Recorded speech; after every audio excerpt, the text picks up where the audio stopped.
विधायक बने हैं, जनता के बीच बैठेंगे और यथासंभव प्रयास करेंगे उनकी समस्याओं का निदान करने का। अच्छा, दूसरे विधानसभा से भी कई लोग यहाँ पर पहुंचे अपनी समस्या को लेकर। बहुत दूर से आए हैं, लातेहार से, लोहरदगा से, तो इसीलिए वहाँ के पदाधिकारी को जब हम फोन लेंगे तो उनको ये स्पेशल बोले कि इस काम को आप विशेष देखिएगा, इसलिए कि बेचारा लोहरदगा से चल के यहाँ तक आया है, यानी 1 दर्जन विधानसभा को पार करके वो यहाँ तक पहुंचा है, तो इसलिए उसका काम को आप विशेष देखिएगा।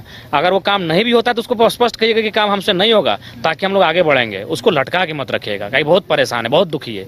कोई अगर लोहरदगा से 5 बजे सुबह हमारे पास आ रहा है, कोई रात को ही आके सुने मंदिर में आके सो जाता। हेलो दोस्तों, तो कैसे हैं आप लोग? उम्मीद करता हूं कि आप लोग बहुत अच्छे होंगे। तो आइए हम आपको धनबाद जिला के तोपचाची में दिखाएंगे कि जयराम महतो का जनता दरबार लगाया गया है। तो देखिए जनता दरबार में कितनी सारी भीड़ लगी हुई है, कितनी लोगों की उम्मीदें जागी हुई है जयराम महतो को लेकर कि जयराम महतो उनके बातों को सुनेंगे और उनकी समस्याओं को हल करेंगे। तो आइए आप इस वीडियो को पूरा अंत तक बने रहिए, तो देखते हैं कि जयराम महतो इस पर क्या बातें कर रहे हैं। तो इस वीडियो को पूरा अंत तक बने रहिए, क्योंकि वो जयराम महतो तो डुमरी के विधायक हैं, लेकिन वो डुमरी से चल कर आए हैं धनबाद जिला के तोपचाची में। तो इस वीडियो को आप पूरा अंत तक देखिए। जब से हम कॉलेज में गए तो बागी स्वभाव के थे, और हमारा मानना था कि अगर आप किसान के लिए कानून बनाते हैं तो आपको कड़कड़ाती ठंड में बैठकर बनाना चाहिए। इसी कमरे में बैठकर आप किसानों के लिए कानून नहीं बना सकते हैं। आप अगर मजदूरों के लिए कानून बनाते हैं तो आपको शीतलहरी में, जब वो 5 बजे सुबह ड्यूटी के लिए जाता है, तो उस मौसम में बैठकर बनाइए, तब आपको मजदूरों का समस्या का आभास होगा। तो मेरा मानना है कि जो समस्याएं हैं, अगर उसके वातावरण को आप नहीं जानते हैं, उसके पर्यावरण को आप नहीं जानते हैं, तो आपको कभी तकलीफ नहीं होगी। तो इसलिए हमने डिसाइड किया कि अगर जनता समस्या में है तो जनता की समस्याओं को जानने के लिए उनके बीच बैठना होगा। हम तो एक दिन के लिए अपने किसी दोस्त को भी बोल सकते थे कि अपना घर, अपना आवास हमें दे दीजिए सप्ताह में 1 दिन। जैसे बहुत सारे विधायक के पास हम भी गए हैं, तो वो नीचे जनता की भीड़ होती है, ऊपर वो एसी में बैठते हैं, एक एक करके बुलाते हैं, सुनते हैं। तो हम भी वैसा कर सकते थे, लेकिन उससे क्या होगा कि एक दिन उसको एसी में बैठाने समस्या का समाधान नहीं है। आप उनके बीच जाइए, जब उनके बीच आप उस गर्मी में उस वातावरण को अपने ऊपर झेलेंगे, तब आपको उस तपिश को जब अपने ऊपर लेंगे, तब आपको समझ में आएगा कि वास्तव में जनता जो 10 बार ब्लॉक के चक्कर काटती है, कई बार विधायकों के चक्कर काटती है, उनकी परेशानी क्या है। तो इसलिए हमने डिसाइड किया कि जनता के बीच से विधायक बने हैं, जनता के बीच बैठेंगे और यथासंभव प्रयास करेंगे उनकी समस्याओं का निदान करने का। अच्छा, दूसरे विधानसभा से भी कई लोग यहाँ पर पहुंचे अपनी समस्या को लेकर। बहुत दूर से आए हैं, लातेहार से, लोहरदगा से, तो इसीलिए वहाँ के पदाधिकारी को जब हम फोन लेंगे तो उनको ये स्पेशल बोले कि इस काम को आप विशेष देखिएगा, इसलिए कि बेचारा लोहरदगा से चल के यहाँ तक आया है, यानी 1 दर्जन विधानसभा को पार करके वो यहाँ तक पहुंचा है, तो इसलिए उसका काम को आप विशेष देखिएगा। अगर वो काम नहीं भी होता है तो उसको स्पष्ट कहिएगा कि काम हमसे नहीं होगा, ताकि हम लोग आगे बढ़ेंगे। उसको लटका के मत रखिएगा, कहीं बहुत परेशान है, बहुत दुखी है। कोई अगर लोहरदगा से 5 बजे सुबह हमारे पास आ रहा है, कोई रात को ही आके सुने मंदिर में आके सो जाता है, तो ये कहीं ना कहीं स्पष्ट है कि लोग बहुत दुखी और प्रताड़ित हैं, और उनको एक आस लगी है कि जयराम महतो के पास जाएंगे तो कम से कम वो सुनेंगे। बहुत सारे तो विषय विधायक लोग सुनेंगे भी नहीं। सही बात है, अब कोई भाई भाई लड़ा है, अब ससुर पत्नी घर से निकल गई है, कहीं चली गई है, तो ऐसे बहुत सारे विषय हैं जो विधायक सुनते भी नहीं हैं। तो हमारे पास जो आ जाता है, कम से कम उनको हम सुनते हैं कि बताइए, फिर हम प्रयास भी करते हैं। कई बार उसके पति को ही लगा देते हैं, कभी कभी वही लोग हम लोग को उल्टा डांट बोल देते हैं, तो सुनना पड़ता है। लेकिन फिर भी जो भी समस्याएं आती हैं उनका निराकरण करने का यथासंभव प्रयास करते हैं। अच्छा, किस तरह की समस्या सबसे ज्यादा आती है? ज़्यादातर आज जो था वो जमीन संबंधित था, सीओ से संबंधित था, वही मैक्सिमम समस्याएं। आवास बना रहा है तो पड़ोसी रोक रहा है, भाई भाई में विषय है, तो कोई कंपनी में ज़मीन चला गया है, नियोजन नहीं मिला है, तो ज़मीन के संबंध जो समस्याएं हैं सर्वोपरि हैं।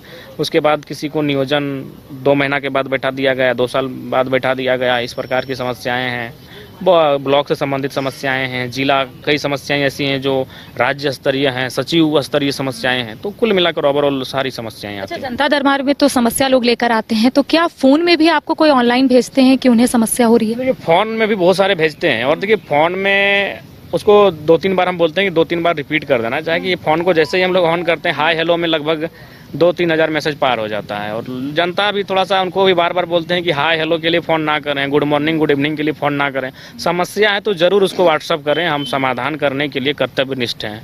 अच्छा, जेई के स्टूडेंट का कहना है कि आपको कई मर्तबा उन लोगों ने मैसेज भी किया है, लेटर भी भेजा है कि जेई का जो मेरिट लिस्ट अब तक आया नहीं है, डीवी कंप्लीट हो गया है।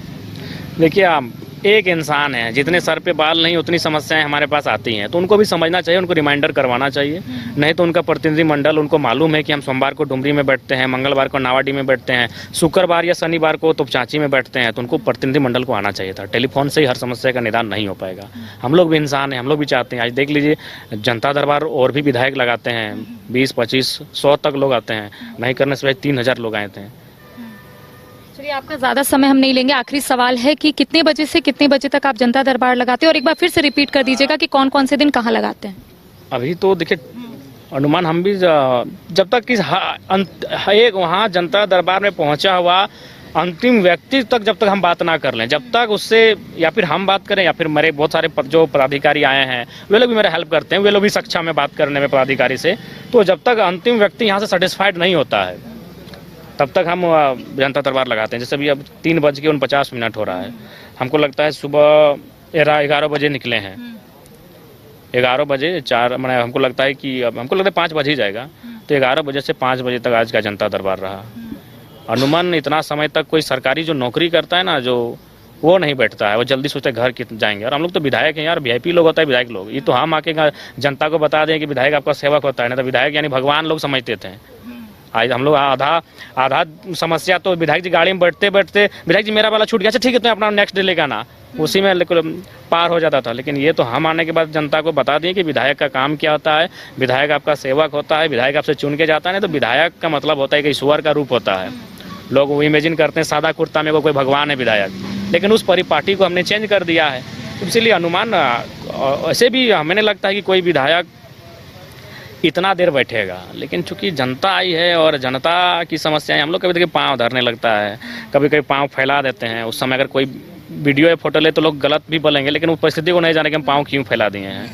एक पेड़ में देखिए पीठ को सटा के बैठे हैं, अभी हमको 6 महीना बाद कितना रोग धरेगा वो तो जरा महतो जानता है। आसान नहीं है, एक जगह बैठे हैं, लोग गाड़ी में सफ़र करते हैं ना तो बीमारी पकड़ लेता है एक जगह बैठ के। तो एक पेड़ में मैंने बैठे हैं जो 4-5 घंटा कंटिन्यू एक प्लेस में, ना पाँव चेंज कर रहे हैं ना शरीर को चेंज कर रहे हैं, तो ये कोई बड़ा मैंने छोटा बात नहीं है और मजाक नहीं है। बहुत बड़ा संघर्ष हम लोग विधायक बनने के बाद भी कर रहे हैं।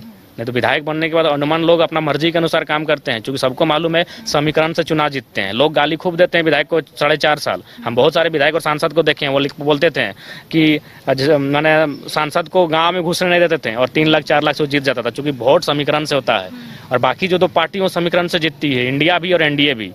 जयराम महतो एक तीसरा चेहरा बन के जो आया है विकल्प, वह समीकरण से नहीं आया है, वह एक विचार से आया है। और उस विचार को बरकरार तभी रख पाइएगा जब जनता के बीच रहिएगा। जनता से दूरी बना लिए तो अगला बार आप चुनाव भी भूल सकते हैं, लेकिन बाकी लोगों को कोई फर्क नहीं पड़ेगा। बीजेपी के नेता को जनता कुछ कितना भी गाली दे, 4.5 साल तक गाली दे, लेकिन वो 5वां साल विधायक बनेगा, या आपको लिख के बोल दे रहे हैं। कांग्रेस के नेता को, जेएमएम के नेता को कितना भी गाली दे, 4.5 साल तक गाली दे, लेकिन वो 5वां साल विधायक सांसद बनेगा, क्योंकि उसके पास एक वोट का समीकरण है। उनके पास वो समस्या नहीं है। 10% वोट उनका ग्राफ गिरेगा बढ़ेगा, लेकिन बाकी वो फाइनली 9-6 करके मैनेज कर लेंगे। लेकिन हम लोग नए विधायक हैं, नए नहीं अकेले हैं, तो नया विधायक हैं। तो ऐसे में हमारे पास परिस्थितियां बहुत विकट हैं। अगर हम सही से नहीं जनता के बीच रहेंगे तो हम लोग 2029 को कैसे आस लगाएंगे। तो 2029 हम लोग एक अलग लक्ष्य लेकर चले हैं, और उसके बाद भी हम लोग जनता के बीच के, इसलिए जनता जब तकलीफ में देखते हैं तो हम लोग खाना पीना भूल जाते हैं। अभी सुबह ही घर से खाना खा के निकले 5-6 घंटा हो गया है, यहाँ बैठे 4-5 घंटा हो गया है। 2 बोतल खाली पानी, मैंने 2 बोतल में 2 बूंद पानी पी के हैं। तो क्योंकि इनका अगर समस्या समाधान हो जाएगा तो हम लोग के भी चेहरे में खुशी होगी, और खुशी खुशी घर चल जाएंगे, फील्ड थोड़ा घूम लेंगे। आखिर एक जगह बैठ के हमको भी पूरा शरीर धर लिया है।